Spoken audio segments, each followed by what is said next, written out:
नमस्कार, अमर छत्तीसगढ़ देख रहे हैं आप। मैं हूं आपके साथ प्रशांत कटारे और बुलेटिन की शुरुआत बड़ी खबर से। खबर रायपुर से। भूपेश बघेल कैबिनेट की बैठक इस वक्त रायपुर में चल रही है। मुख्यमंत्री भूपेश बघेल की अध्यक्षता में ये बैठक जारी है। बैठक से पहले राष्ट्रपिता को श्रद्धांजलि दी गई। बापू की पुण्यतिथि पर 2 मिनट का मौन भी रखा गया। कैबिनेट की बैठक में कई अहम मुद्दों पर चर्चा हो रही है।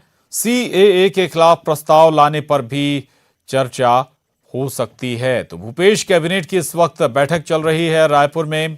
कई मसलों पर बताया जा रहा है कि ये बैठक है। बैठक में कई मसलों पर विचार विमर्श भी हो रहा है। साथ ही बैठक से पहले महात्मा गांधी को श्रद्धांजलि दी गई और बापू की पुण्यतिथि पर 2 मिनट का मौन भी रखा गया। सुरेंद्र हमारे साथ जुड़ गए। सुरेंद्र, क्या चर्चा, कौन से मसले इस बैठक का हिस्सा हैं? अभी बैठक कुछ देर पहले ही खत्म हुई है। और क्योंकि 2 बैठकें थी, पहले कैबिनेट की बैठक हुई है, उसके बाद में खेल विकास प्राधिकरण की जो बैठक है वो बैठक खत्म हुई है। दोनों की अध्यक्षता मुख्यमंत्री भूपेश बघेल ने की है। और जो मुद्दे हैं, जिस तरह से यहाँ पर लगातार जो धान खरीदी 15 फरवरी तक यहाँ पर धान खरीदी होनी है, तो उसके उठाव के लिए धान के लिए क्या व्यवस्थाएं की गई है, किस तरह किया जा रहा है, मिलिंग हो रही है कि नहीं हो रही है, तो इन तमाम मुद्दों को लेकर इस कैबिनेट की बैठक में बातचीत हुई है। और आगामी जिस तरह से बजट सत्र भी आहूत होना है, तो उसकी चर्चा हुई है, किस तरह से रखना है, क्योंकि लगातार मुख्यमंत्री अलग अलग विभागों के मंत्रियों के साथ उन्होंने चर्चाएं की हैं। तो इन सब चीजों का एक मसौदा तैयार हुआ होगा।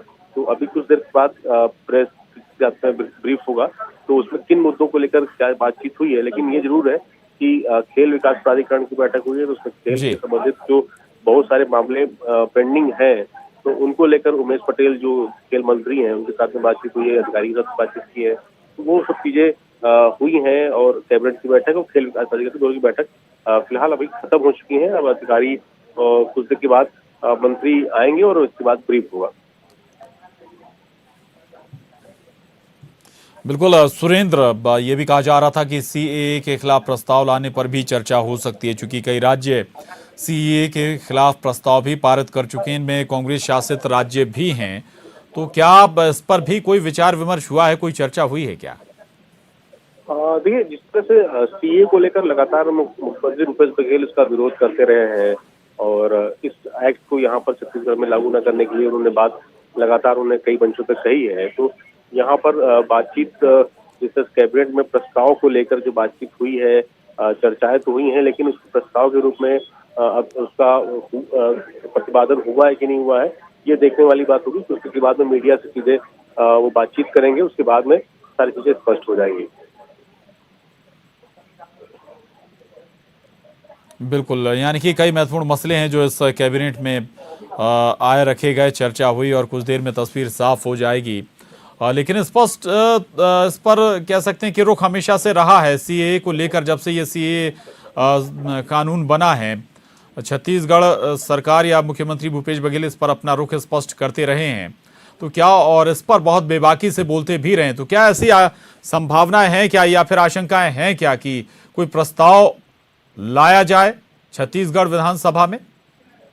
देखिए, बिल्कुल जो स्वास्थ्य मंत्री टीएस सिंहदेव हैं, वो उन्होंने इससे पहले भी कहा है कि सीए को लेकर जो विरोध है वो उनका बना रहा है। उसको इसका प्रस्ताव विधानसभा में भी जो उनकी पार्टी रखेगी। तो ये जिस तरह से कैबिनेट की बैठक हुई है, तो उसमें चर्चाएं इस चीज की हुई हैं और मुख्यमंत्री खुद इसका लगातार विरोध करते रहे। तो ये प्रस्ताव विधानसभा में छत्तीसगढ़ में इसको प्रस्ताव को लाया जा सकता है। और जिस तरह से, क्योंकि मुख्यमंत्री कभी विदेश दौरे पे जाने वाले हैं, तो उसको लेकर भी अपने अधिकारियों के साथ में और मंत्रियों के साथ में चर्चा हुई है। तो ये उन तमाम मुद्दों की बातचीत हुई है। खास ही जो सीए को लेकर जो लगातार विरोध करते रहे मुख्यमंत्री भूपेश बघेल, तो उन मसौदों को लेकर यहाँ पर किस तरह उसको विधानसभा में पास प्रस्ताव को रखना है, कैसे उसको जो है लाना है, तो इन सब चीजों के लिए बातचीत हुई है। लेकिन अभी प्रस्ताव पारित हुआ है कि नहीं हुआ है, वो अभी कुछ देर के बाद पता चले जाएगा। जी बिल्कुल, किसानों और आम जनता से जुड़े, जनहित से जुड़े हुए मसले जिन पर चर्चा हुई।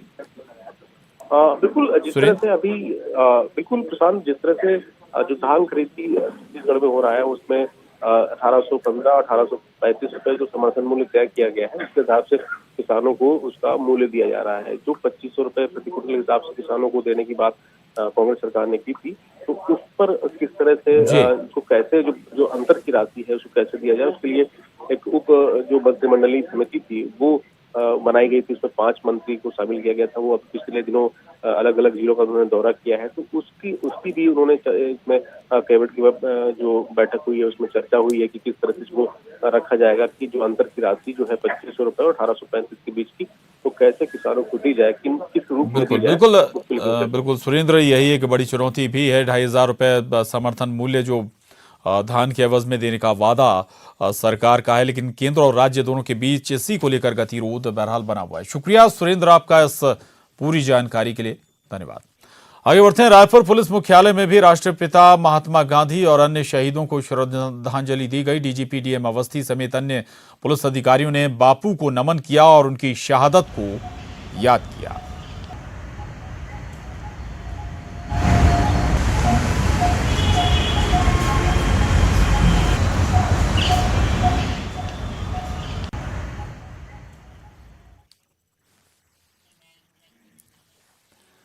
उधर बिलासपुर रेलवे स्टेशन को बम से उड़ाने की धमकी देने के मामले में पुलिस ने एक युवक को बेमेतरा जिले के ठेलका गांव से गिरफ्तार किया है। रेलवे कर्मचारी के गलत व्यवहार से गुस्सा होकर युवक ने बिलासपुर रेलवे स्टेशन को उड़ाने की धमकी दी थी। 23 दिसंबर को बिलासपुर स्टेशन पर टिकट क्लर्क ने युवक के साथ दुर्व्यवहार किया था, जिससे गुस्साए युवक जगदेव साहू ने IRCTC के ऑफिशियल ट्विटर हैंडल में ट्वीट कर स्टेशन को बम से उड़ाने की धमकी दी थी।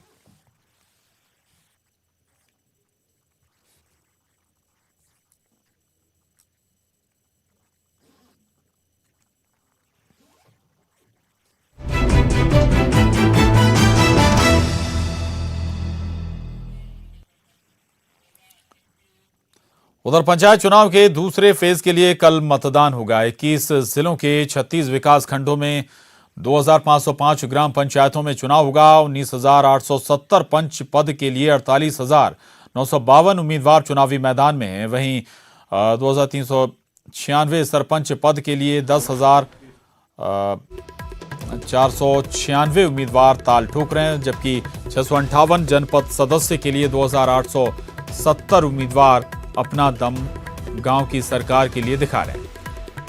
कुल 23,012 पदों पर चुनाव हो रहा है और इसके लिए 62,723 प्रत्याशी चुनाव मैदान में हैं। पंचायत चुनाव के दूसरे चरण के मतदान के लिए सभी तैयारियां पूरी कर ली गई हैं।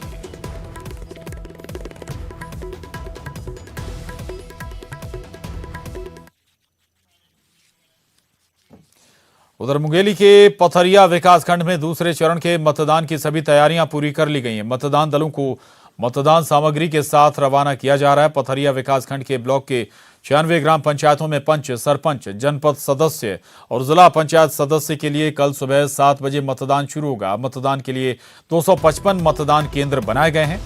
1,23,674 मतदाता अपने मत का प्रयोग करेंगे और अपने गांव की सरकार चुनेंगे।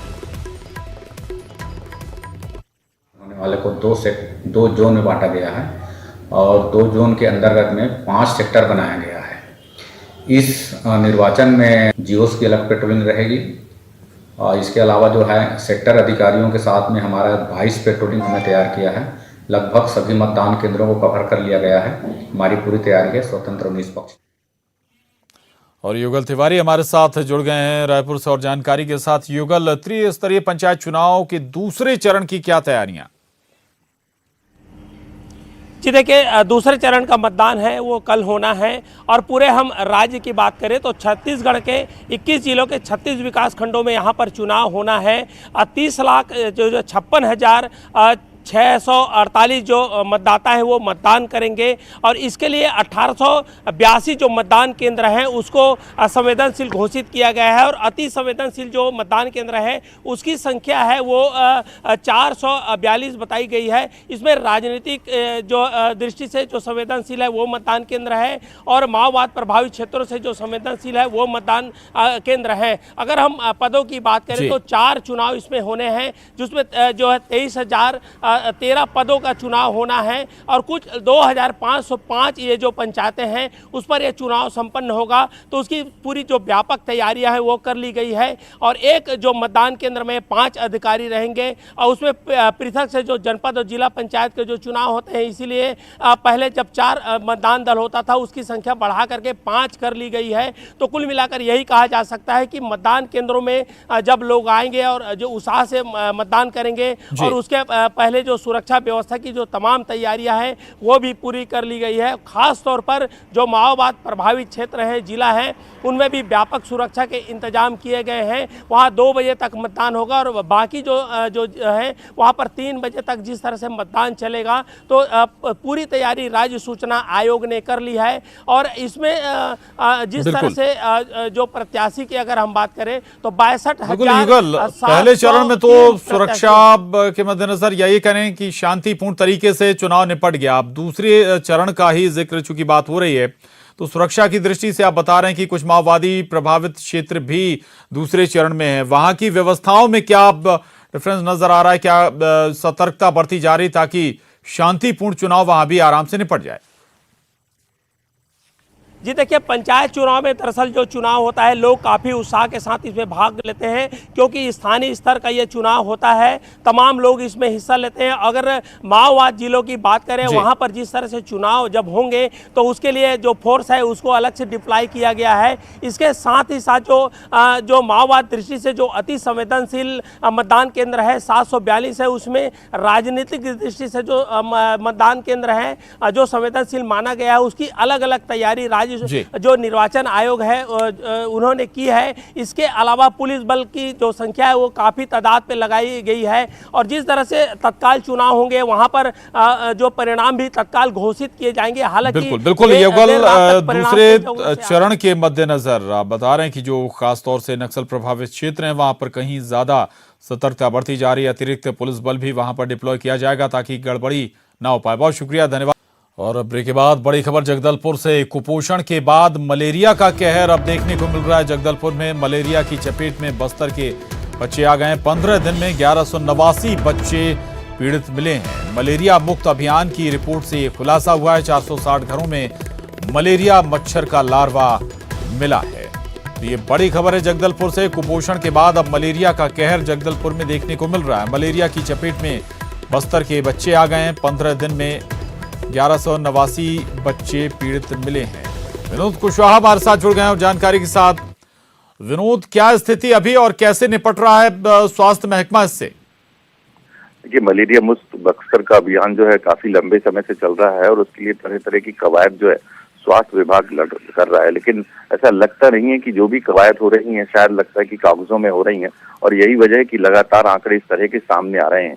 अभी हाल ही में 15 जनवरी से 27 जनवरी के बीच जो सर्वे कराया गया स्वास्थ्य विभाग के द्वारा, उसमें 1,78,000 के आसपास जो सर्वे हुआ, लोगों का केस लिया गया, उसमें करीबन 1189 बच्चे जो हैं वो पॉजिटिव पाए गए हैं। इसके अलावा 55 के आसपास जो गर्भवती महिलाएं हैं वो पॉजिटिव पाई गई हैं, यानी जो आंकड़ा है वो 2027 के आसपास है। तो ये लगातार जो आंकड़े आ रहे हैं सामने, चौंकाने वाले तो हैं ही, परेशान करने वाले हैं। लेकिन स्वास्थ्य विभाग की एक दलील है, इतनी अत्याधुनिक सुविधाएं हैं, आज भारत जो है जिस गति से आगे बढ़ रहा है, उसके बाद अगर जिस तरह की स्वास्थ्य महकमा बात करता है, उनकी दलील ये, तर्क ये दिया जा रहा है, यहाँ का क्लाइमेट, यहाँ की जो आबो हवा है वो मलेरिया को, जो मच्छर हैं उनको पनपाने वाली है और यही वजह है कि स्वास्थ्य विभाग जो है ऐसे आंकड़ों पर रोक नहीं लगा पा रहा है। तो चिंता का विषय इसलिए कि कुपोषण की जंग जारी है और मलेरिया की कवायद जारी है। ऐसे में स्वास्थ्य विभाग कैसे बस्तर के उन इफेक्टेड इलाके, खासतौर से दरभा, बास्तनार, इन इलाकों में कैसे जीत पाएगा मलेरिया के डंग से? प्रशांत। बिल्कुल बिल्कुल, मलेरिया मुक्त बस्तर का अभियान चल रहा है, लेकिन उसके बावजूद ये आंकड़े अगर आते हैं तो चौंकाते जरूर हैं। शुक्रिया आपका इस पूरी जानकारी के लिए, धन्यवाद विनोद। और अब अगली खबर का रुख करेंगे। अगली खबर रायपुर से। रायपुर में टाटी बंद के एक होटल में शराब के नशे में युवती और युवकों ने मारपीट की है। इस मामले में पुलिस ने इन 4 लोगों के खिलाफ मामला दर्ज किया है। एक आरोपी को गिरफ्तार भी किया गया है। शराब बार में बैठकर ही पीने का नियम था, पर युवक और युवती शराब साथ में लेकर जाना चाहते थे, जिसे लेकर विवाद भी हुआ और बार संचालकों के साथ युवकों ने मारपीट की। होटल संचालक के आमानाका थाने में शिकायत उसने दर्ज कराई है, जिसके बाद पुलिस ने ये कार्रवाई की है।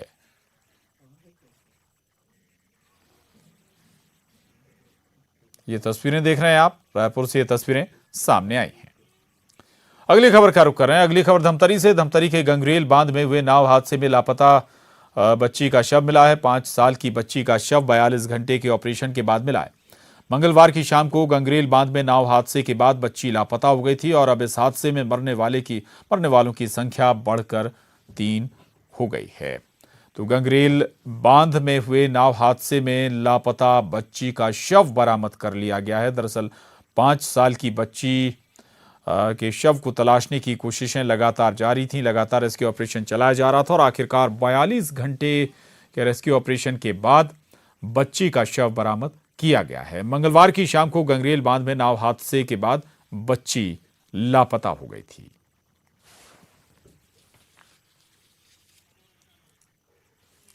उधर कवर्धा में 35 दिन से लापता डोनेश राणा का सुराग अब तक नहीं लगा है। लापता बेटी के गम में माता पिता का रो रो कर बुरा हाल है। वहीं 35 दिन से लापता होने के बावजूद पुलिस बच्चे का सुराग नहीं लगा पाई है, जिससे पुलिस की कार्यशैली पर भी सवाल उठ रहे हैं। बता दें कि 26 दिसंबर 2019 से डोनेश लापता है और अभी तक पुलिस इससे जुड़ी कोई जानकारी हासिल नहीं कर पाई है। 35 दिन से ज्यादा का वक्त गुजर चुका है। डोनेश राणा अभी भी लापता है। पुलिस की कार्यप्रणाली पर भी अब सीधे सवाल खड़े हो रहे हैं।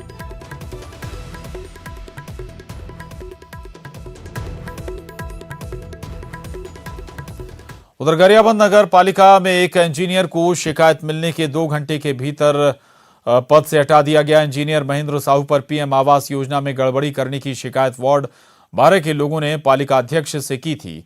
इस मामले में अधिकारियों ने शिकायत मिलने के 2 घंटे के भीतर ही इंजीनियर महेंद्र साहू को उनके पद से हटा दिया। सर, जो पीएम आवास निकला है उसमें 3 लोग का मकान कंप्लीट नहीं हुआ है, जिसमें वार्ड नंबर 13 से जो मकान कंप्लीट हुआ है उसमें जाकर मतलब जो जियो टैग होता है उसको जियो टैग करके पैसा मतलब निकालने का प्रयास किया जा रहा है। जो इंजीनियर रहता है वो आवास वाले वही साहू नाम का एक इंजीनियर था, उसके खिलाफ में शिकायत आई थी कि एक हितग्राही के मकान में 4 हितग्राहियों को बुलाकर उसने फोटो खिंचाकर पूर्ण बता दिया था कार्य को। उसकी शिकायत सही पाई गई, उसके कारण उसको तत्काल निलंबित कर दिया गया।